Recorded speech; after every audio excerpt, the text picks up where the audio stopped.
Olá, queridas centelhas! Estamos aqui novamente para mais uma das nossas amadas aulas. Como é bom estar com vocês. Hoje, especificamente, justamente no dia que temos que falar sobre comunicação, vivi uma história bastante interessante. Logo cedo fui ao supermercado, estava ali fazendo a feira, pegando as coisas de verdura e vivi uma cena difícil de comunicar. E é importante que a gente ressalte que, já que vamos falar de comunicação, lembrar que estamos contando essa história em ambiente didático. Todas as histórias que nós contamos, nós estamos automaticamente contribuindo para a cocriação dessas histórias, e nós vamos entender hoje por quê e vamos mudar esse comportamento de replicar histórias, principalmente as que não são positivas. Mas essa vai ser muito didática para a gente dentro do tema da comunicação. Estava eu pegando as verduras e tinha uma criança. Ele tinha umas 5 maçãs na sacola e ele estava pegando maçãs.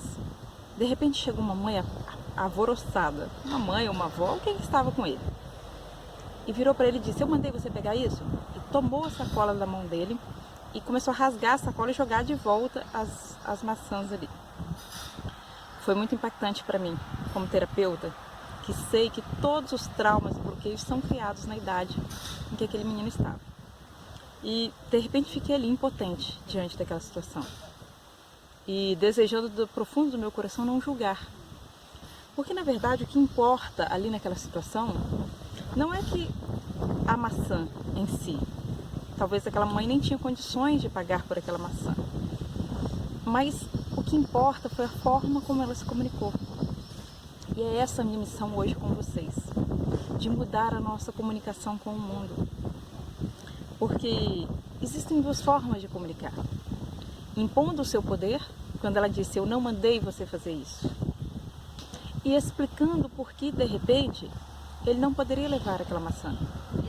Ou talvez um meio do caminho, dizer: "Filho, vamos levar só 2, porque hoje a mamãe não pode levar mais, depois eu busco para você". Ou dizer: "Filho, hoje a mamãe não pode levar isso, mas depois a gente pensa uma maneira de ter isso aqui". Tudo isso são formas diferentes de se comunicar, para dizer a mesma coisa. Para a mãe, diante da alta pressão que ela pode estar vivendo ali, de ter que fazer um milagre, né? A gente não sabe se lá na casa tinha 5 crianças esperando, talvez por um pacote de arroz, que é mais essencial.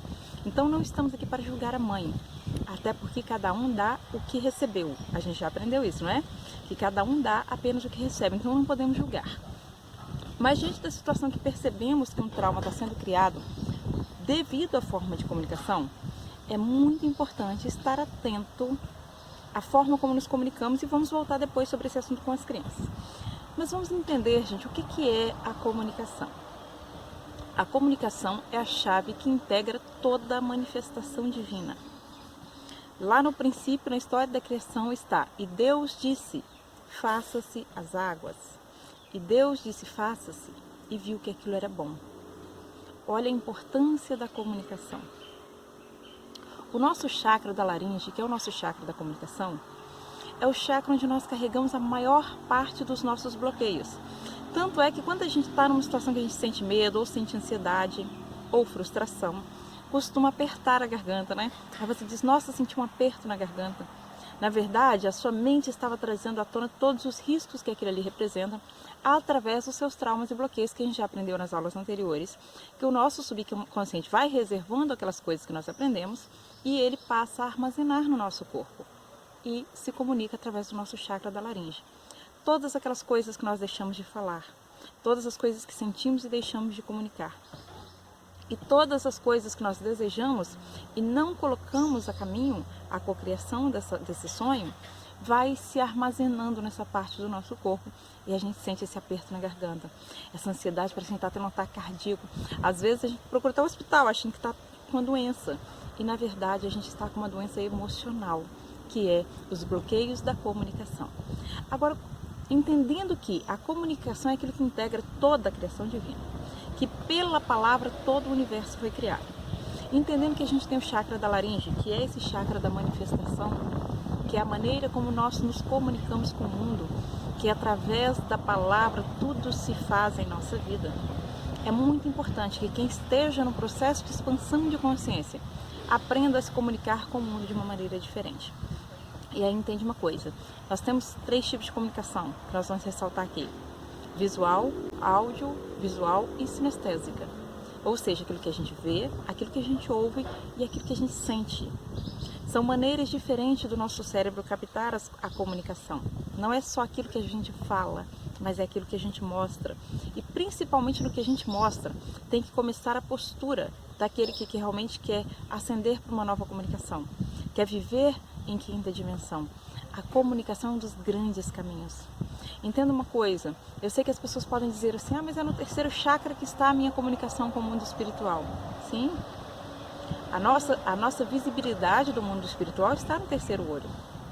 Mas enquanto nós não aprendemos a nos comunicar com o chakra da laringe, que é o chakra da comunicação, a nos comunicar com o universo e nos comunicar com o mundo ao nosso redor, a nossa comunicação vai estar sofrendo falhas e bloqueios. E nós não vamos conseguir deixar a energia passar livremente dos chakras mais baixos para os chakras mais altos, onde está também o 3º olho, certo? Então vamos prestar atenção nisso aí. Vamos lá. Os traumas, os medos, bloqueios, frustrações, ansiedades, depressões, todos eles têm uma causa em comum: o modo como uma informação é comunicada. Vocês lembram que na aula anterior a gente falou que o nosso cérebro cria as nossas crenças através das informações que ele recebe, certo? Vem o fator crítico, que é um papel limpo, né? Um papel branco. Ele vai recebendo informações, vai imprimindo essas informações e vai criando as nossas crenças. Então também vai criando os nossos traumas, medos e bloqueios. Geralmente, por exemplo, o medo de falar em público pode ser claramente desenvolvido numa situação como essa que eu citei a vocês no mercado, onde a criança foi exposta. Tinha muitas pessoas ouvindo aquela situação. Talvez aquela mãe não estava nem vendo, mas tinha muitas pessoas. E essa criança, o cérebro dela captou imediatamente: não faça bobagem na frente das pessoas, para que você não passe vergonha. E aí ela cresce e tem medo de se comunicar em público, porque vai ter medo de fazer bobagens, de dizer bobagens, de agir errado. Muitos traumas podem ser criados numa situação como essa. Inúmeros bloqueios de comunicação podem acontecer de um simples fator como esse. Vamos lá, gente, falando o que a gente tem que aprender na comunicação.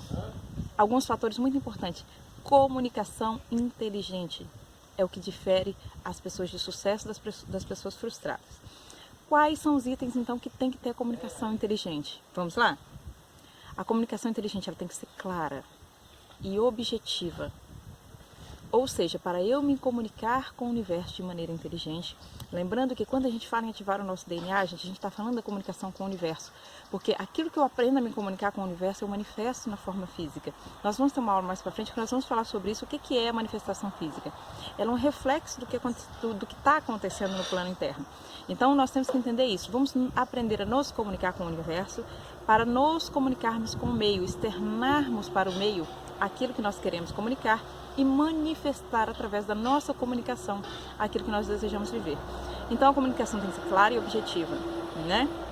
O universo diz que seja feita a sua vontade, qualquer que seja a energia que você estiver emitindo. A comunicação necessita diariamente, tanto com o universo quanto a comunicação interna, que é aquela vozinha interna que a gente fica ouvindo o tempo todo, e a comunicação externa com as pessoas, ser uma comunicação positiva. Nós necessitamos diariamente de uma comunicação positiva, ou seja, sempre elevando para a possibilidade positiva. Em vez de dizer, isso não vai dar certo, e se? E se eu arriscar? E se eu der um passo a mais?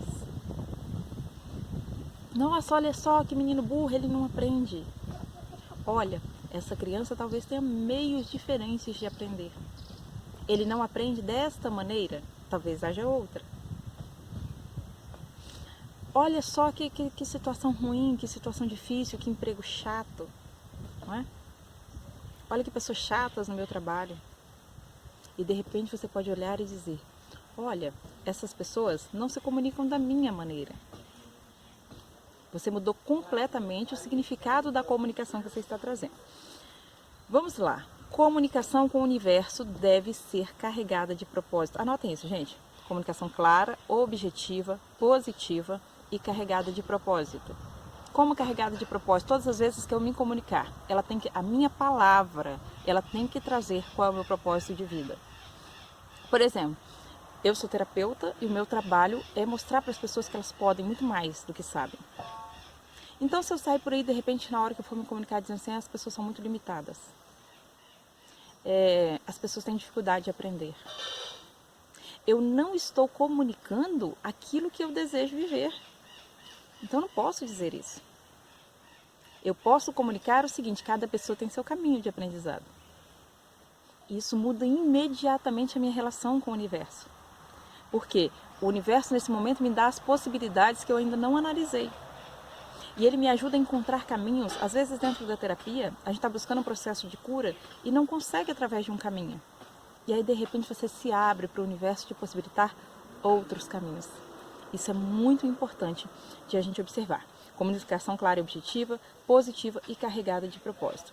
E agora vamos falar de uma coisa, gente, uma coisa essencial, muito importante, muito importante. Comunicação não violenta. Por que eu quis trazer para vocês o caso do supermercado hoje? Primeiro, porque realmente choca a gente. E antes de que a gente sinta toda a vibração negativa que há nesse momento e todos os traumas que ele pode causar, sim, mentalizando que essa criança viva momentos de liberdade dessa repressão. Mas o que acontece? Primeiro, por que eu disse para vocês que em ambiente didático estou contando essa história? Gente, todas as vezes que você chega do serviço e fala assim com alguém em casa, você viu que acidente horrível que aconteceu? Nós estamos criando mais. Através da nossa palavra, nós estamos criando o universo. Deus não criou o universo através da palavra? E nós não somos deuses, co-criadores? Né? Tá lá em Isaías, gente, vós sois deuses. É muito importante a gente anotar, repetir e observar o que isso significa. Isso significa que tudo que eu estou pensando, sentindo e fazendo está co-criando a minha realidade. Então, se eu chego em casa e digo, você viu que acidente horrível que aconteceu? Então, eu estou co-criando mais desse acidente horrível. Você viu aquele marido agressivo com a esposa? Eu estou co-criando mais dessa situação. Por que os nossos telejornais têm um poder muito grande de co-criar mais? Gente, por que quando acontece violência com a mulher, ela amplia quando a televisão divulga? Por que no caso da Isabela Nardoni aconteceu outros casos em que os pais foram agressivos com os filhos? Por que quando aconteceu no Brasil uma onda de mortes através da lipoaspiração, isso ampliou e começou a acontecer muitos casos? Por quê? Porque quanto mais a gente observa, mais nós cocriamos. Então nós, despertando o nosso intelecto, o nosso poder multidimensional, nós temos que tomar muito cuidado com o que vemos, né? Com aquilo que vemos na televisão, com o que ouvimos e com o que falamos. Quando você for falar qualquer palavra, você se pergunta, isso traz algum valor? Se ela não tiver a resposta positiva, então simplesmente aprenda a calar-se. O silêncio é excelente conselheiro, certo? A comunicação não violenta. A comunicação não violenta com os nossos parceiros diários. Não podemos jogar sobre os outros as nossas ansiedades. E a gente faz isso muito sem perceber. Então cale-se diante da sua própria dor, diante da sua dificuldade, cale-se. Cale-se diante de ser um transmissor de notícias ruins. E temos que, principalmente, diante das crianças, a gente fazer um compromisso. Faça com você um compromisso de ser um divulgador, para que a gente interrompa esse ciclo de repressão. A nossa comunicação com as crianças está criando a nova geração. Você se compromete a interromper esse ciclo de repressão e a ser um defensor dessa causa onde quer que você vá. Comunicar-nos com as crianças de forma positiva. A criança ela vai receber qualquer informação que você trouxer, ela não tem julgamento. Comunique-se com as crianças de forma positiva. Eles são o nosso futuro. Ainda vamos falar muito sobre comunicação, muito, mas vamos seguir para o próximo plano para que a aula não fique tão longa. Eu quero deixar aqui para vocês um mantra da comunicação. Diante de qualquer situação difícil que você vê, como essa que eu vi no supermercado. Vamos usar um mantra que é de axis, né, de barra de axis, e que a gente pode usar em qualquer situação. Viu uma situação que te deixou opressivo, lembrou de coisas repressivas dentro de você, você diga o seguinte: Tudo é o oposto do que parece ser, nada é o oposto do que parece ser. Esse é um conceito de Axis que faz a gente entender que certo e errado não existem. Tudo é a nossa maneira de se comunicar. Tudo pode ser construído e destruído. Basta que a gente se comunique da melhor forma com o universo. Um grande abraço para vocês, até a próxima aula. Nós ainda vamos falar da comunicação, como ela funciona nos nossos 3 cérebros e vamos falar de como a comunicação nos auxilia nos relacionamentos, a influenciar e nos relacionar com as pessoas. Até a próxima aula.